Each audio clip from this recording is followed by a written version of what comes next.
गुन्हेगाराकडून रुग्णवाहिकेची तोडफोड, सिव्हिल चौकात धिंगाणा, पोलिसांकडून तात्काळ कारवाई। सांगली येथील सिव्हिल रुग्णालयाच्या संरक्षक भिंतीजवळ उभ्या असणाऱ्या रुग्णवाहिकेची रात्री गुरुवारी तोडफोड करण्यात आली। हद्दपार प्रसाद चौगुले गुन्हेगाराच्या धिंगाण्यामुळे परिसरात दहशत निर्माण झाली।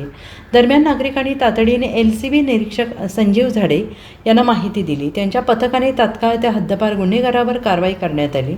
प्रसाद उर्फ प्रशांत दिलीप चौगुले, वय वर्ष 27, राहणारी इंदिरानगर, सांगली असे त्याचे नाव आहे।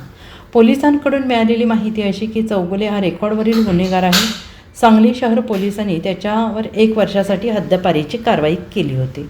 तो कोणतीही परवानगी न घेता सांगलीत वावरत असल्याचे अनेकांनी पाहिले आहे।